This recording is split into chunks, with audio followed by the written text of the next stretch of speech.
On the vast savanna, where the scorching sun burns away all life and turns lush green fields into a parched golden carpet, the law of survival has never shown mercy. It is often said that there is no room for weakness here.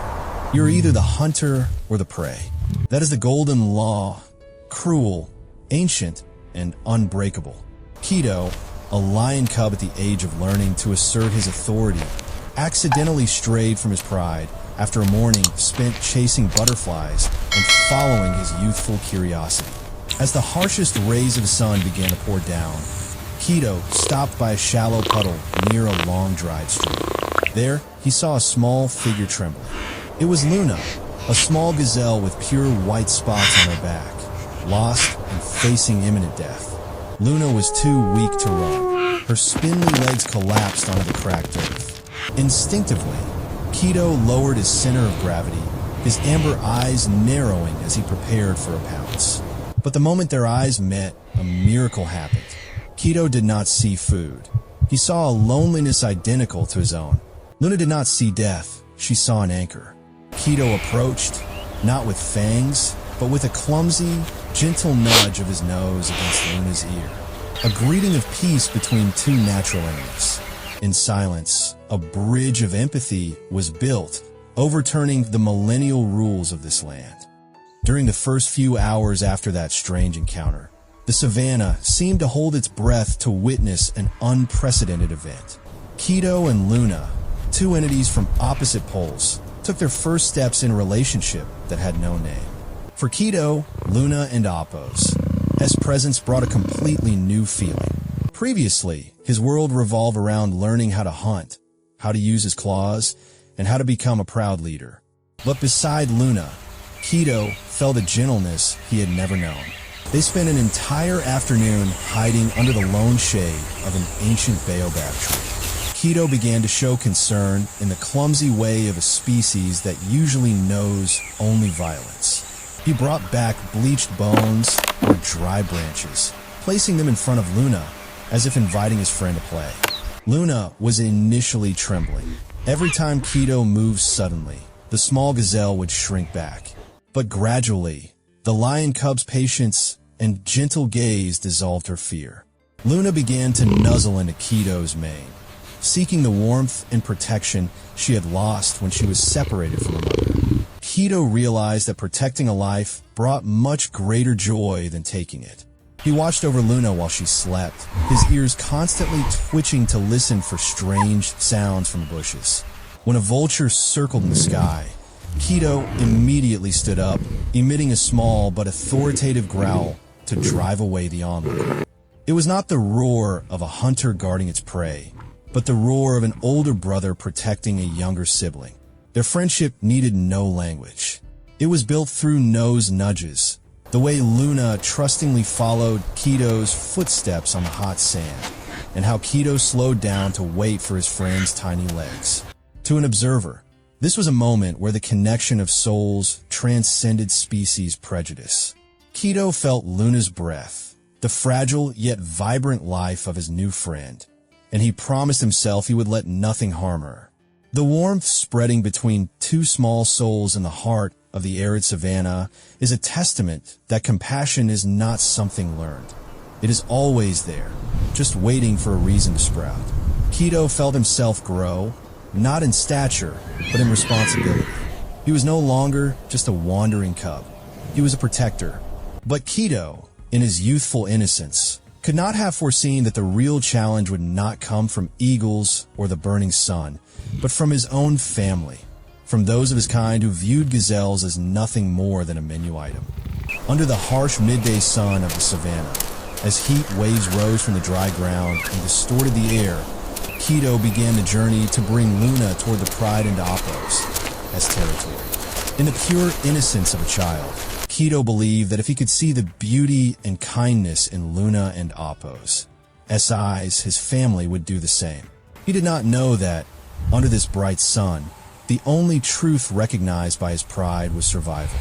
Keto led the way, his small tail twitching occasionally as if to signal to Luna that everything would be all right. Luna walked unsteadily, the white spots on her back reflecting the sunlight.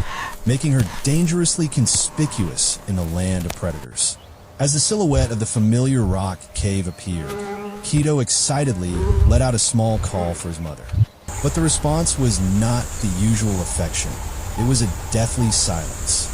Dozens of lions resting under the shadows of large rocks stood up simultaneously.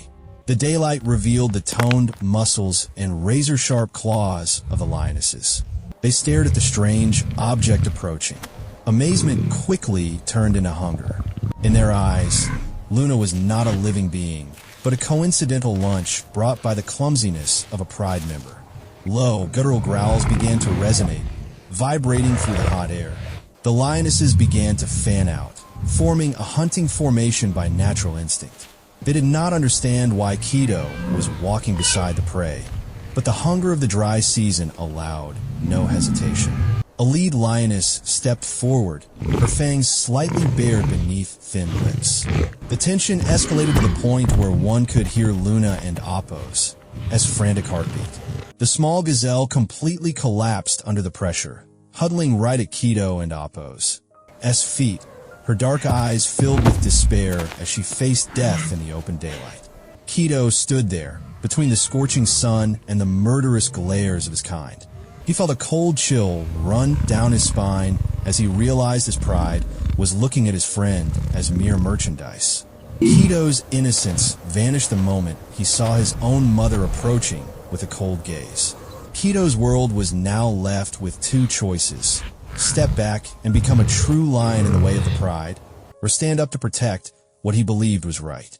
Under the brilliant light of day, Keto chose direct confrontation, preparing for a clash that would change both of their destinies. The atmosphere was no longer just tense. It had thickened with the scent of threat. The lionesses, who had been starving for days, could not understand Keto and Appo's bizarre behavior. To them, this was a betrayal of the laws of nature. A large lioness with a long scar on her shoulder suddenly let out a roar that tore through the silence and lunged toward Luna. Following her, two others began to circle to lock down any escape route, their claws scraping the dry earth and creating clouds of dust. Luna was completely paralyzed with fear. She had no strength left to run and nowhere to hide. The small gazelle could only curl up under the burning sun, ears flattened against her head, eyes closed tight, waiting for a fatal pounce. The sound of teeth gnashing and hungry growls echoed right next to her ears. In that moment, Luna was ready to accept death. However, an invisible force prevented it. Keto, the lion cub who had not even lost all his baby fur, suddenly leapt forward. He did not run. He did not give way.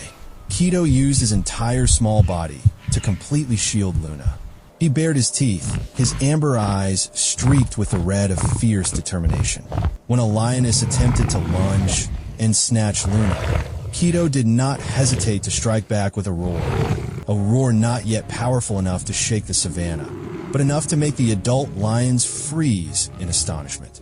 "Get back!" Keto and Appo's roar seemed to say. He was no longer the cub who whined to his mother. He was protecting his own reason for living. Keto frantically turned in every direction the lionesses intended to attack. He did not fear the collision. He did not fear being tossed aside by the larger lions. Every time he was pushed away, he immediately charged back, standing between the sharp claws and Luna's trembling body. Keto and Appo's ferocity at this moment did not come from hunger, but from compassion and a friendship that transcended instinct. The pride fell into chaos. They were angry at Keto and Appo's stubbornness, but also somewhat wary of the desperation of someone who no longer feared death to protect prey. The mother lions looked at Keto with cold estrangement. They thought he had gone mad, and that this act was an insult to the royal blood flowing through his veins. They roared in indignation, demanding Keto step aside so the law of survival could be fulfilled.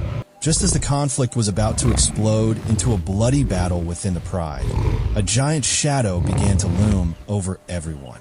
The lionesses moved aside in two rows, bowing their heads to the ground in absolute submission. The dust vibrated with each heavy footstep. Mufasa, the king of the pride and Keto's father, had appeared. His presence was like a towering mountain, carrying supreme authority and the final judgment of the savannah. The true confrontation was only just beginning. Mufasa approached, each footstep seemingly shaking the earth under the weight of his authority. The giant shadow of the king covered Keto and Luna, blocking out the harsh midday sun. Mufasa did not roar. His silence was the most terrifying thing. He looked at his only son, who was baring his teeth against the entire pride, and then his razor-sharp gaze moved to the gazelle trembling beneath Keto's belly. In Mufasa's eyes, Luna was not a friend, but a weakness that threatened the honor of the lion bloodline. Keto felt his whole body tremble as his father stepped close, Mufasa's hot breath blowing over the top of his head. But instead of running, Keto stood even firmer, his small paws gripping the hot sand. He looked up at his father, his amber eyes never flinching. It was a moment of an unequal yet courageous confrontation. Mufasa let out a low, warning growl, a sound that made the lionesses retreat a few more steps, but Keto remained. He growled back, a raspy, desperate, yet determined cry. Mufasa froze. He saw in his son's eyes not the rebellion of youth, but a fierce will to protect, the very quality a king must have. Only it was being used for a purpose he had never seen before. After a long moment of staring, Mufasa gave a soft huff and turned his back to walk away. It was the silent concession of a king. The pride understood that, for today, Luna was safe. But Keto also understood a heartbreaking truth. This safety was only temporary. The pride would never truly accept Luna. Once night fell and hunger returned, Luna would still be a target. That night, when the savannah was covered in the mystical silver of moonlight, Keto gently nudged Luna. He knew he had to make the hardest decision. In the absolute silence of the dark, two shadows, one golden, one spotted, quietly left the rock cave. Keto led Luna across the tall grass, away from the sin of the pride, toward the border of the territory, where large herds of gazelles gathered at the foot of the hills. When they reached the edge of the forest, where the wind carried the scent of Luna's kind, Keto stopped. He could go no further. Luna turned her head, nuzzling Keto's shoulder one last time, a nose nudge containing all the gratitude and bond of the past days. Keto stood silently on the high hill, watching Luna's small figure disappear into the deep green wilderness.